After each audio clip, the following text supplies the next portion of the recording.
sorry, hold on. Forgot to do headphones so that we don't get weird feedback stuff.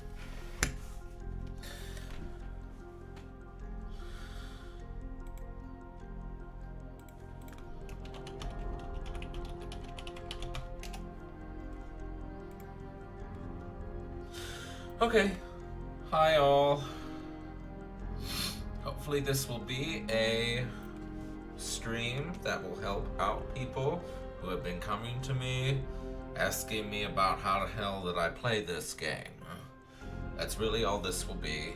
I might even upload the video to YouTube as well, just to keep the bases covered.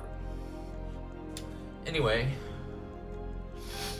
so let's get started. I'm not gonna start a new game because I've gotten my first story signal and I really don't want to lose it. Okay, welcome to Signal Simulator. So Signal Simulator is an interesting game, but it seems as though a lot of people are confused about it. Like, I've had multiple people come to me and they're like, I have no idea how to even start. So let's talk about the basics. So this is your desk, and this is where most of the action happens. So let's sit down, and I'll talk about each of the screens in turn. So the first thing you're going to want to look at is your laptop. But before you do that, you should also take a look at your power systems. You're generally going to want your system efficiency to be as high as possible. And you're going to want the charge efficiency, especially during the day, to be as high as possible. It looks like I need to go clean my solar panels, so we'll do that first. And I could tell that I needed to clean the solar panels because the charge efficiency was less than 90%. And since it's day right now, we want to get as much charge as we possibly can. So we'll hop on over. And to clean the solar panels, you use this button here. And you'll notice that a little arm goes by on the solar panels and cleans them off. And after the cycle is complete, your charge efficiency is now nearly 100%. Okay. I was just going to do that because once your system efficiency goes down, it's miserable to get it back up again, and all of the systems slow down if you're running on low charge, which can really destroy your chances of actually acquiring a signal. Okay, now that I've taken care of that, the next thing we're going to want to do is we're going to want to open the laptop, and the smart thing to do before you do anything else is to go into the terminal and type in Diagnostics. Okay, looks like we are not having a problem. If there was a problem, that can also slow down your system severely. But hopefully we'll eventually show you how that works. Let's see. In the laptop, you have 5 different areas. The terminal I just showed you. You have this and this, which are basically upgrades you can buy. On the text screen, you can get supplies, for example, transmitters for transmitting signals back, data analysis for getting modules, chargers if you're low on energy and you don't want to wait for the solar generators to do their work. I've not tried the electronics yet. And then there's fuel for the generator. And the generator, unlike how it sounds, really only assists your solar panels. It won't actually generate power, unfortunately. The upgrade screen, if you're just starting out, after you get your first signal, I highly recommend buying the azimuth and the elevation upgrade, because that's the main thing that's going to slow you down a spot. Another good one might be the system efficiency or the recharge rate. Then the database, as you can see, I have found 12 signals so far, including one and only one story signal. And story signals, unlike the others, will actually have words instead of just random gibberish. Let's see. Okay, let's now get to the meat and bones of this operation. So the first thing you're going to want to do is you're going to want to go to Scanner and scan by holding down your left mouse button. Most people at least get this far. Let's see. Okay, you're going to want to click on there to scroll to the signal. And you're going to wait until the analysis reaches 100%.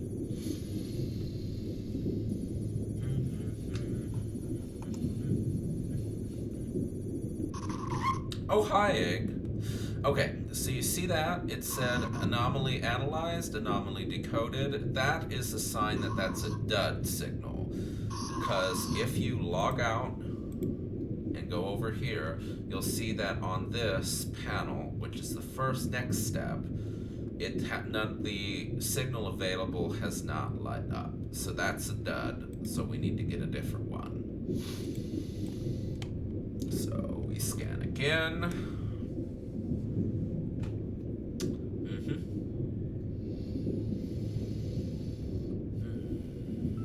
Okay, and scroll to the signal.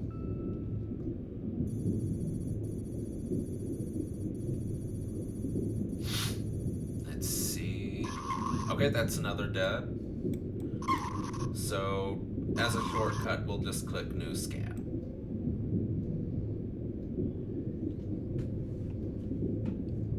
Trust me, I've gone through like 5 to 10 duds before getting an actual one. You just have to be patient with this step.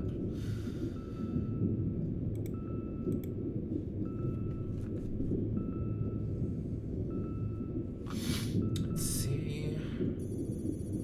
Although sometimes you can tell when it's a real one because it will take longer to okay, you see? Different message. Anomaly analyzed, signal detected. So now we can press log out, disconnect, and you'll see the signal available is now lit up.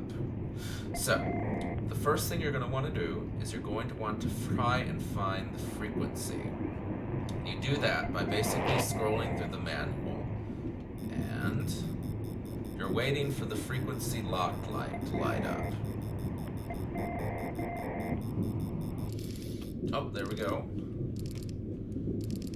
So, oops, that was stupid of me. So another thing you're going to want to do, and I'm going to demonstrate this as if I was actually doing it because I forgot to do some stuff. You're going to want to shut off as much as possible to keep your system efficiency high, but that's more of an advanced thing. So if you had it off, you turn it on, and then that's when you use this screen. And there's no point in having it on for more than like 10 or 11 signals. So let's see. This is how you use this screen. You'll notice you have for azimuth minimum, maximum, and average. Basically, this is giving you the range and the most probable azimuth coordinate, but you will have to fine-tune that, and the same for elevation. So that's what this panel is for. So you can turn it on, and then let's see, we're going to go to 291.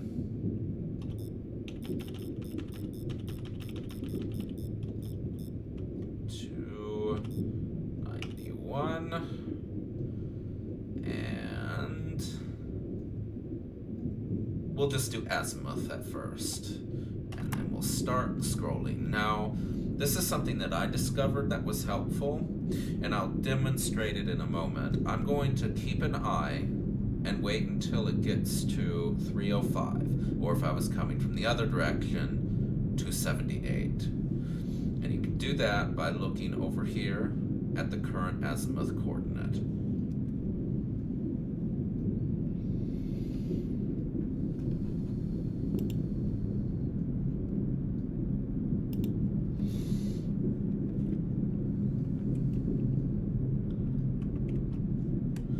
This is the boring part.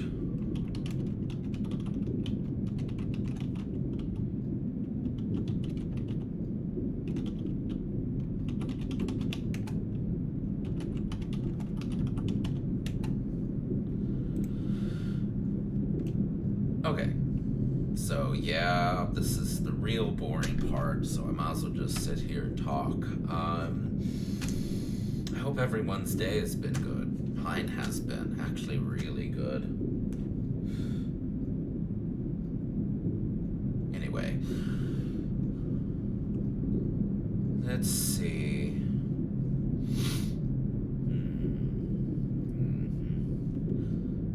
And this is with, I believe, 2 azimuth motor upgrades, so you can imagine how slow it is without those.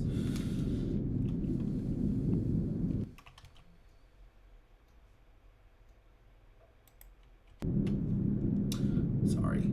Anyway.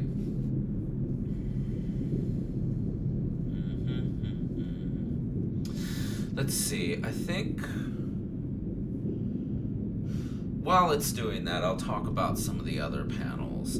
So, this one, once you have a signal, this is the screen that you will actually acquire and download that signal and save it to the database. That mostly handles itself. But a screen you want to keep an eye on, because at first I ignored it a lot, is this one.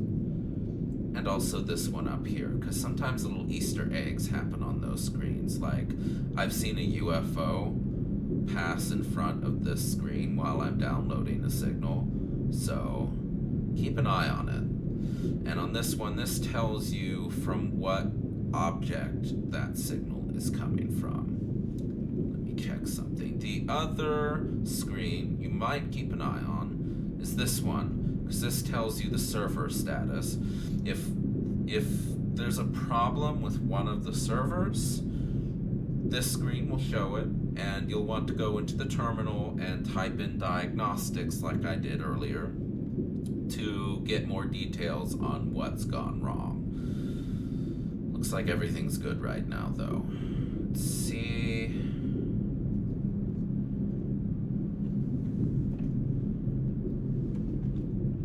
We're almost there.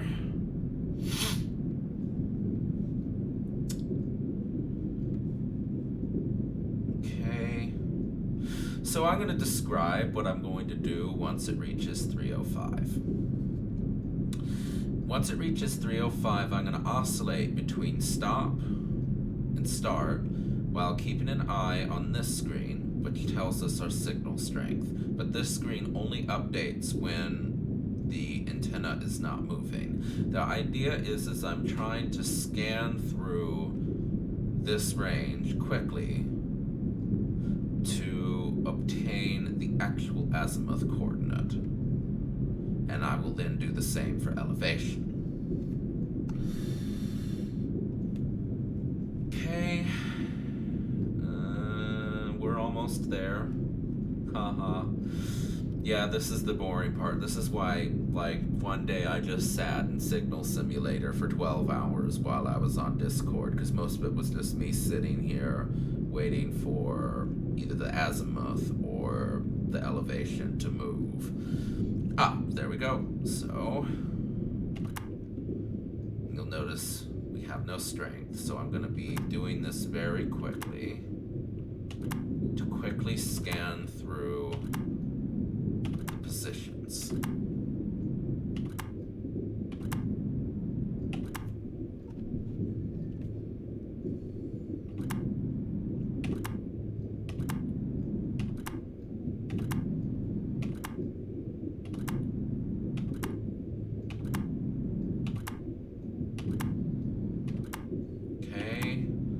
So far, now this gets really annoying really fast, but it's the fastest way to do this without going crazy, to be honest.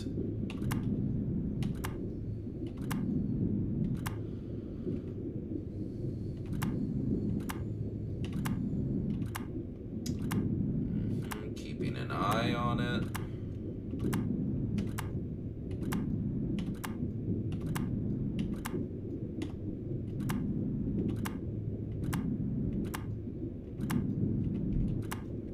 Ah, So now that I have some signal strength, I'm going to go over here and look at the current position, 293.4. You'll notice that's relatively close to the average value. That's the other way you can do it. You can just move to the average and then scan up and down from there. That's another way I sometimes do it. So I'm going to tune this to 293.3, let's say. Okay, and then I'm going to fine tune that.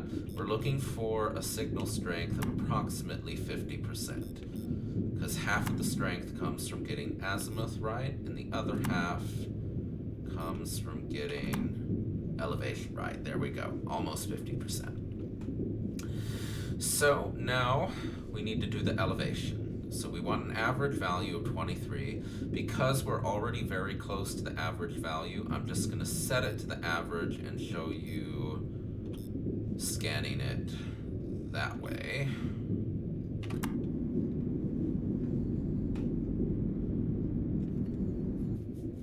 Okay, let's see.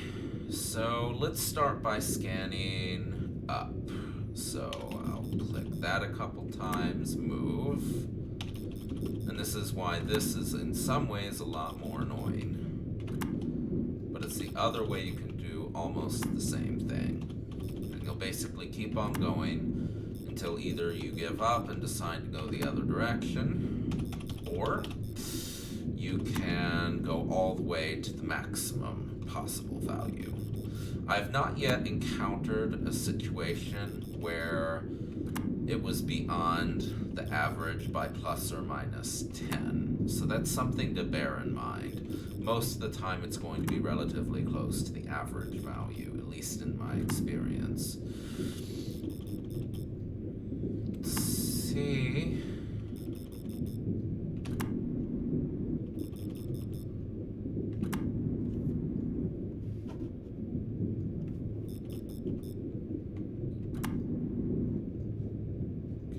Nearing the maximum value. I'm probably going to give up soon. We're so close. Might as well take care of it.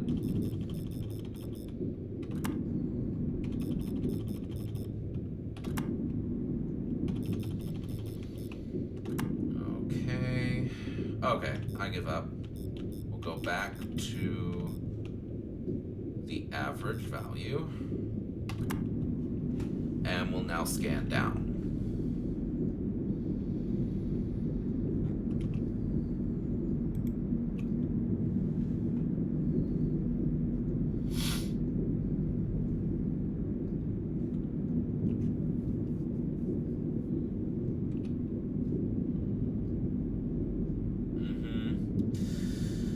Okay, there we go. Now, to scan down from the average to the minimum.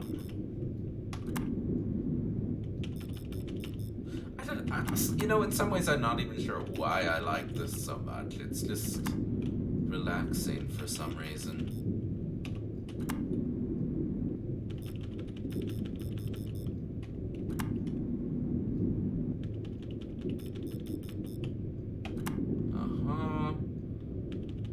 Signals. Man. I'm gonna fucking scream if I don't hit this soon. It usually doesn't take me this long, because I usually do it the other way, but... Aha, there we go. So you notice that our signal strength went up, so we've now near the correct coordinates. 88. It's actually not necessary to get it as high as possible. You can just get it above 80. Okay, here's what I'm doing now. By flipping this on, it's now going to download the signal. And you'll notice that my download speed, which I upgraded, is approximately 4 megabytes per second. By default, it starts at like 3 megabytes per second. Oh Lord, that's loud. And you'll notice this screen shows basically like a video feed of where that signal is coming from. And as I described earlier, this tells you roughly what the object is. And I notice that details fill in as more of the signal downloads. Let's see. I'm going to check one thing.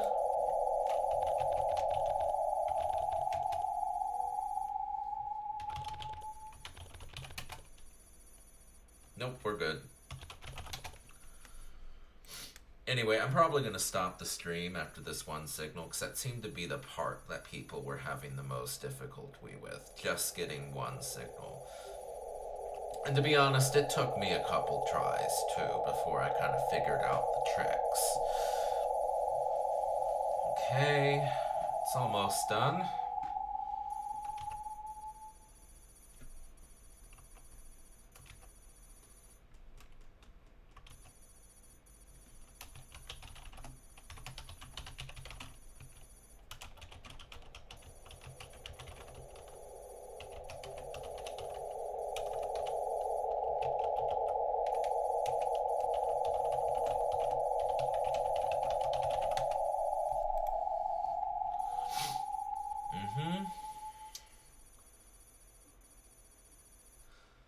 Yep, let's see.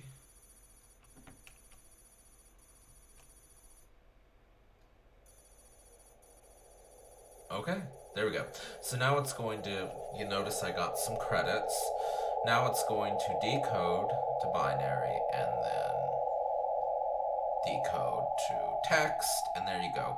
Now, before you close out the signal, if you have bought transmitters and data analysis, you're going to want to